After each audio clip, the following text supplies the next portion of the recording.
Okay, now let us tell something about this Prelux rule and work out a problem on based on Prelux rule. Okay. So, what is Prelux rule? That if you have an alpha keto ester like this attached to an alcohol, ester of an alcohol which is asymmetric at the alcoholic carbon center, remember, which is asymmetric at the alcoholic carbon center. So, in this alcoholic carbon center you will have 3 groups. So, one is in the plane, you have 3 groups, another is in the, one is beta, one is alpha and the other is in the plane. Actually, you should write this way. Okay. So, these are the 3 groups. Now, suppose this is your large group, this is your small group, this is your medium group. Okay. Now, according to Prelux, the preferred conformation in which this molecule reacts will be this, will be where the Cl is syn to the ketone carbonyl O C and then L is here, that means you turn it upside down. So, L 180 degree, L goes there. So, S becomes now beta and M becomes alpha. Okay. Now, you add suppose a Grignard reagent R dash MgX. So, according to Prelux, the R dash will now approach preferentially from the side of the smaller group. Okay. So, if that happens, actually you should show it from this side, R dash attacking here and this here. So, it goes preferentially from the beta phase, okay, because the beta phase is occupied by the small group. So, your ultimate product will be R C. So, which will be alpha if the nucleophile comes in a beta position from the beta phase. So, that will be alpha and the nucleophile will be, nucleophile is R dash, the alkyl part of the Grignard reagent, and this will be CO, O and then the same thing L, M and S. Now, you hydrolyze this. Okay. So, hydrolysis. So, if you hydrolyze, what you get is R C OH R dash and then CO2H. So, it is a hydroxy acid. It is a hydroxy acid. Now, these hydroxy acids, some of these hydroxy acids in those days, their configuration was known by correlation studies. Okay. Their configuration, some of the acids are known like atrolactic acid or mandaric acid, atrolactic acid. What is atrolactic acid? That is pH, COH, CH3, CO2H. So, if atrolactic acid is plus or minus, then that configuration is known. Like if OH is beta, if OH is beta and methyl is alpha, then that is minus atrolactic acid. Okay, that means the other is the OH alpha and the methyl beta. So, this was known. So, what was done then? So, if you want to know the configuration of an alcohol, so what you do? Take a phenyl here. So, take phenyl. So, then it becomes a phenyl glyoxylic acid ester. Okay. But the general term still remains, it is an alpha keto ester. Okay. Now, this is phenyl, and then if you instead of R dash, if you take now for R dash, if you take methyl magnesium bromide, then what you end up will be the atrolactic acid. And since atrolactic acid plus or minus is known, so you just check what atrolactic acid is obtained. If it is plus, you know what is the configuration. If it is minus, you also know what is the configuration, and then you work backwards to find out the configuration of the alcohol. Suppose I give you an example. This was first initially applied to a compound which is called menthol. Now, menthol has a structure. Now, we know what is the stereochemistry of all the groups in menthol. So, this was the menthol is actually this OH, and then there is a methyl.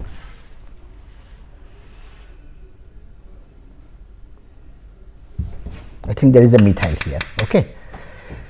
So, now we are interested in when people are interested that what is the configuration of this OH.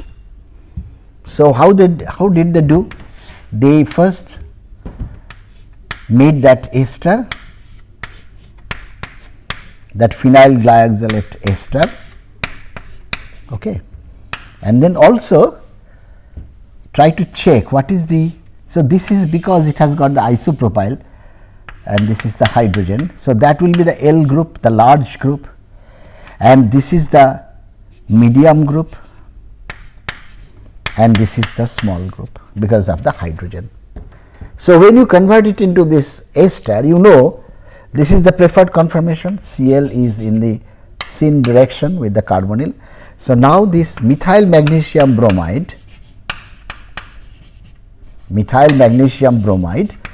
what it will do? The methyl will come from the back side because the small is in the back side. So, pH. So, ultimate product after hydrolysis is pH, then CH3 because the methyl comes from the back side, OH, and then CO2H. So, that is minus atrolactic acid.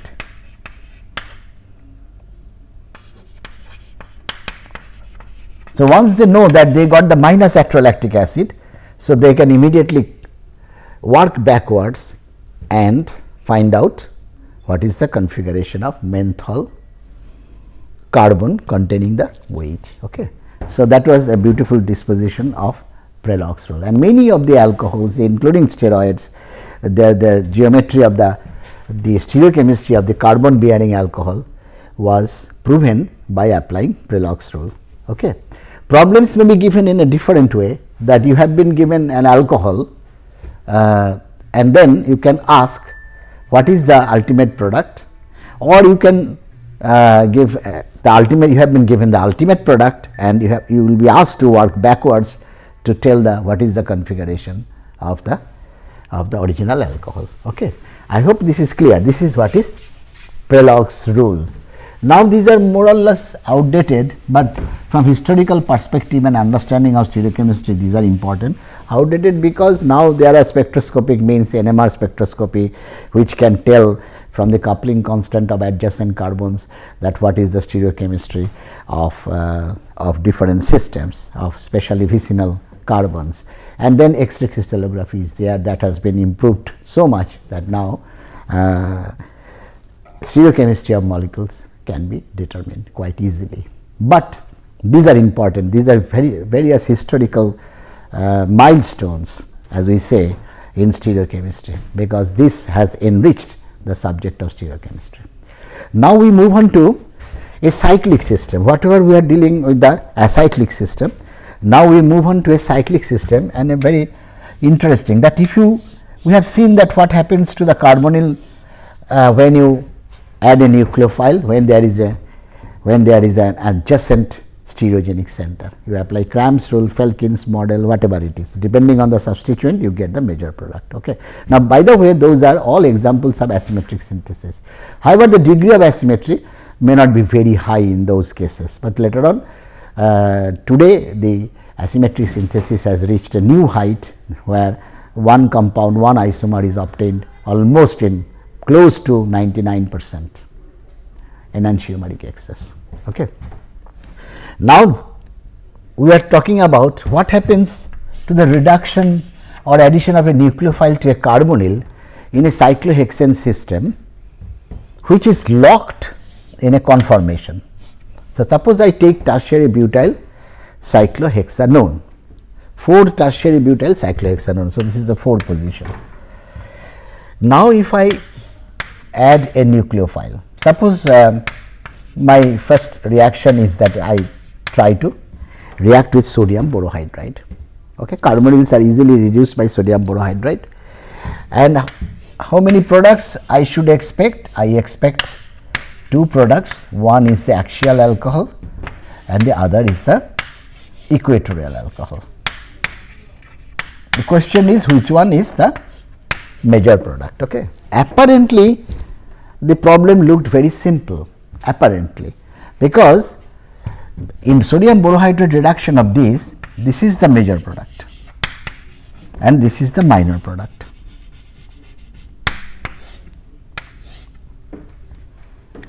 And you might say that because this is more stable than this, so what is the big deal out of it, because the more stable compound is obtained in major amount.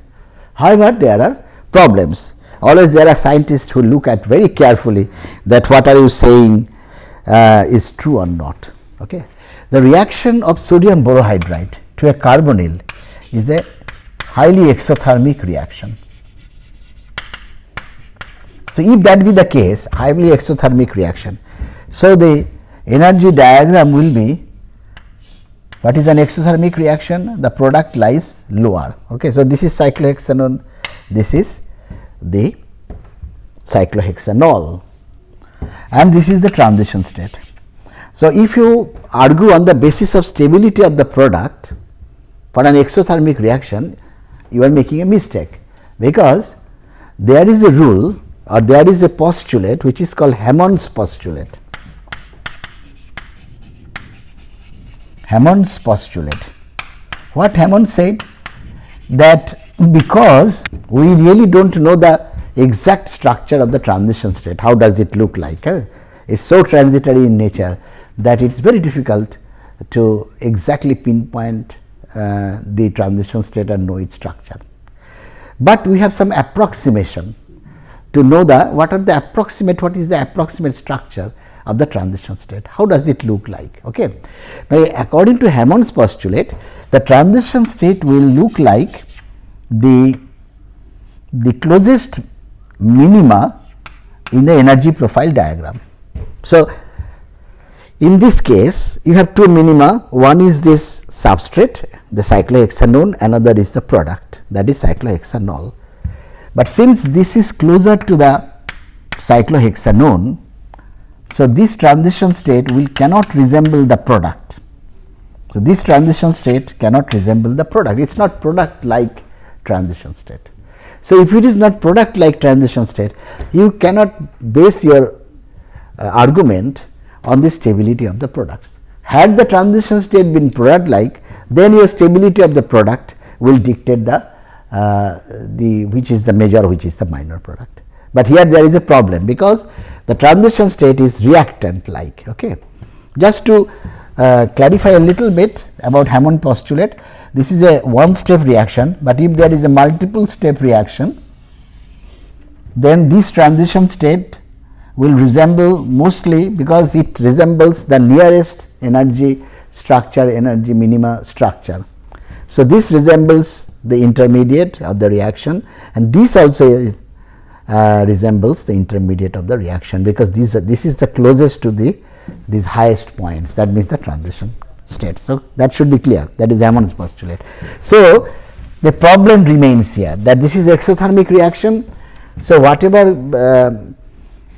whatever reasons you are giving cannot be based on the stability of the product. So, what is the actual reason for getting the equatorial compound as the major product? Now, interestingly, if you want to get the equatorial compound, the hydride should approach from this side, and while approaching from this side, people will argue that there are hydrogens in the 1,3 diaxial position. So, that will put steric strain to the approach of the hydride. Okay. But that is giving the equatorial alcohol. On the other hand, if the hydride approaches from this side, from the equatorial phase, which is much easier to approach, you get the axial alcohol. So, apparently it appears that the axial alcohol should have been more, but it is not. There is always a preferential attack of the hydride from this side, from the axial phase and not from the equatorial phase, in spite of the fact that there is these hydrogens at the 3 and the 5 positions of the carbonyl, which can pose steric strain to the approach of this of this nucleophile. Okay. Then what is the, then something must be happening to stabilize the transition state that is formed from the axial approach. Okay. Meanwhile, Felkin tried to give an argument, and he said that although it is true that when it approaches from this side, these hydrogens come in the way of the approach, that means they offer steric strain, but it is not true that when it approaches from the equatorial side, it does not suffer from any strain. He actually introduced that Bargy-Dunij principle. He said that the nucleophile does not approach in a 90-degree fashion, it approaches at an angle of 107 degree. That is the Bargy-Dunij trajectory. And if it does that, then what happens? See, this is your cyclohexanone. Maybe I can do this. So, what I was talking about is right. This is the cyclohexanone. So, these are the, oh no, the carbonyls are the 1,3 positions are not here. Let me make the 1,3 positions clear. So, this is the red ones are the 3,5 positions. So, the red ones are the 3,5 positions, and if the nucleophile approaches from the top, then this is the cyclohexanone. If it approaches from the top, then these hydrogens will offer steric hindrance. Now, what happens? Felkin said that it is not true that the equatorial position is also very free, because the nucleophile does not approach in a perpendicular direction, rather it approaches at an angle of 107 degree, which is according to Bargy-Dunij principle trajectory. Okay. So, if it does that, you see there is eclipsing interaction between these hydrogens. So, it is more inclined towards this equatorial, the axial hydrogens, when it approaches from the equatorial position. So, just to show it in the board. So, when it approaches, so what is Felkin saying is that when it approaches from the equatorial phase, so this is the 2 carbon, this is the 6 carbon. So, this is your nucleophile. So, now there is this bond formation, transient bond formation of the nucleophile, which is now eclipsed by these hydrogens, these CH hydrogens, axial hydrogens at C2 and C6. So, that is Felkin's model. Okay. Later on there is another person whose name is Cieplak. I will quickly do that. Cieplak, he gave a model which was well accepted by the community. He gave a model based on orbital overlap, because I told you that all reactions are governed by what there are 2 forces that govern the stability of the transition state. One is that stereoelectronic factor, which compels the orbitals to be lying in a particular geometry, so that maximum overlap is possible. The other is steric factor, which sometimes destabilizes the transition state. So, these 2 factors that need to be considered while considering the stability of the transition state. Okay. The more the overlap in the transition state, the better. Okay. Now, according to Cieplak, he gave a very interesting model. According to him, that if you have this carbonyl, now when the nucleophile approaches from the top, so this carbonyl there will be partial breakage of the carbonyl. So, what is the transition state look like? The transition state will look like that. Now, elongated delta minus, and this is the new bond that is being formed at an angle of say 107 degree, the Bargy-Dunij trajectory. Okay. Now, what Cieplak says that when the nucleophile approaches from the top, okay, this bond is interacting with the p orbital of the carbon p orbital. Okay. The nucleophile has some kind of orbital, suppose, and that is interacting with this orbital, with the p orbital. Now, any interaction will lead to a bonding interaction, another is anti-bonding interaction. Okay. So, when it is trying to interact with this orbital, so there will be a bonding interaction where these two orbitals are in phase and there will be an anti-bonding interaction. So, in the anti-bonding scenario, what happens? You know, in the anti-bonding scenario, the lower lobe becomes bigger and this is the smaller and this is the nucleophile, and they want to repel each other. Okay.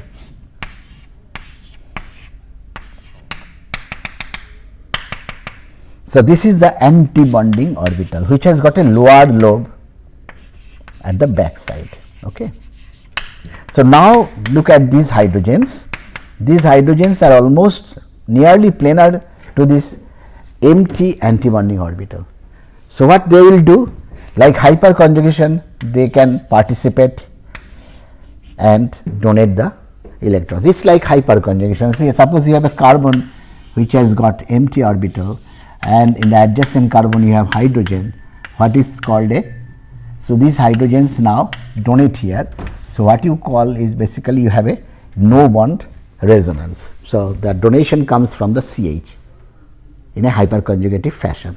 So, now there are two CHs, they can donate to this empty sigma star. Which sigma star? That is the carbon nucleophile interaction obtained due to carbon nucleophile interaction.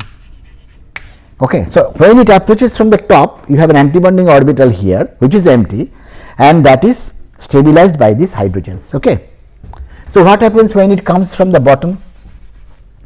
So, when it comes from the bottom, so this is top approach, top face, that means axial approach,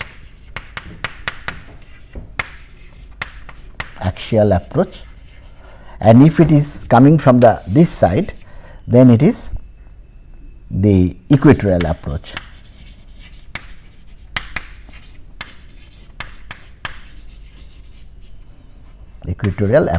Okay. So, if it is equatorial approach, then what happens?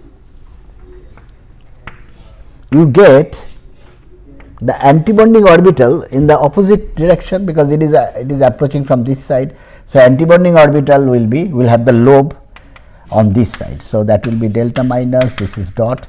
So, this is the antibonding orbital. Okay. This is the nucleophile, and the nucleophile orbital will also be bigger on the reverse side. Okay. Now, these hydrogens cannot participate in hyperconjugation because this orbital is on the opposite side. On the other hand, what can possibly participate is this CC bond, which are nearly parallel to the axis of this orbital, of this antibonding orbital. Okay. So, now the CC bond can donate. Now, you know that CC bond hyperconjugation or CC bond donation is much less than CH bond donation. So, if that be the case, if that donation happens, that this donation is much less, but this donation is much more. So, this transition state will be more stabilized. That means, the transition state which is obtained when the nucleophile approaches from the axial phase. Remember, the antibonding orbital is bigger in the equatorial phase, means the nucleophile is approaching from the axial phase. So, when it approaches from the axial phase, then you get, that is the reason that you get stability of the transition state by this hydrogen donation, CH donations, like a hyperconjugative effect onto this antibonding orbital. Here it is the CC bond that has to donate, but CC bonds are very poor donors, we know, unlike the CH.